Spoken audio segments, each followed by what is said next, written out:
All right, we're turning now to Donald Trump's cabinet picks. I am joined by Stephen Farnsworth. He is a political science professor with the University of Mary Washington. Good morning. Good to see you today. Good morning. So name after name coming out fast and furious, but just as everyone, I think, was sort of getting over Pete Who, the host from Fox and Friends, we now have Matt Gaetz being named by Trump to be in charge as Attorney General. Can you give us your take on Matt Gaetz and why Donald Trump would choose him and what he is trying to signal by picking Gaetz to be AG? I think the president-elect is defying Republicans to turn down his pick. This is somebody who doesn't have an experience in law enforcement. He doesn't have an experience really as a prosecuting lawyer. He really isn't the kind of person who has become attorney general in the past. He has his own personal scandals. He was in the middle of a big House Ethics Committee investigation involving misconduct with teenagers. And so there are lots of questions about this choice. It's going to be a challenge, I think, in terms of the hearings. It's not going to particularly make the president look good, but this is a possibility of being confirmed just because Republicans have found it very difficult to challenge Trump. Those Republicans who've opposed Trump in the past have been removed from Congress. They've lost primaries, they've lost elections, they've retired. So that leads nicely into my next question, and that is around Trump's demand, if you will, that the new Senate Republican leader, John Thune, basically fast track and not have to go even through the confirmation progress, a recess appointment it's called. Can you explain for our viewers what that is and what that would mean for Trump's picks? The normal way that people are confirmed for these positions, it's not like a cabinet post in Canada where you just simply are named by the prime minister. You have to go through a process of approval by the Senate to confirm these people.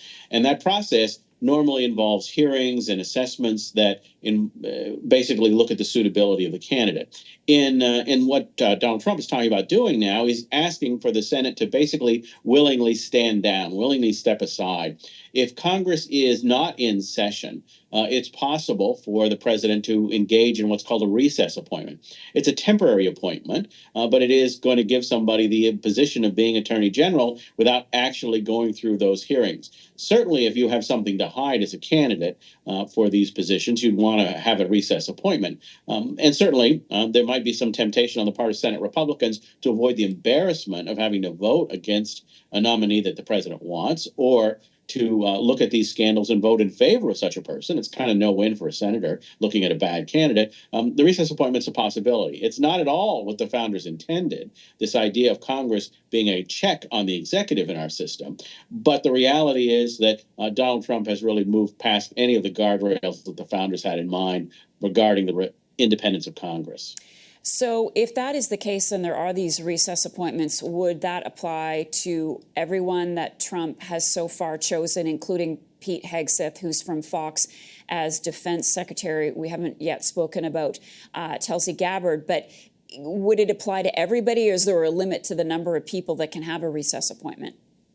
Well, with respect to these recess appointments, it would be a case-by-case basis, I would suspect. There would be some people that would be less controversial, and those people might go through the regular hearing process. The more controversial ones, though, like the defense secretary nominee or the attorney general nominee, these would be the ones that would be most likely to go through this process of expedited. But for Congress to take this step, to really basically allow a wholesale abandonment of its advise and consent function, really raises the question of why these people are in the Senate at all. If we don't have a separate autonomous legislative branch, they are really undermining their ability to dictate their share of policymaking in this country. I'm not sure the Senate wants to go there, even if Donald Trump wants them to. What experience does Tulsi Gabbard have to make her qualified to be the Director of National Intelligence? Well, she's been in Congress and is a national security person with that expertise in that area during her time in Congress. There's some questions about whether she's too close to Putin, but there's also questions about whether President Trump is too close to Putin. So you're looking at somebody who does seem to reflect some of the same ideas, the affinity for dictators and authoritarian leaders that you saw with the incoming president. And so it doesn't seem like an odd choice from the point of view of the president's own preferences to discount his own military in favor of the Russian interpretation of events. Stephen Farnsworth, he's with the University of Mary Washington. Thanks so much, Stephen. Appreciate your time with us today.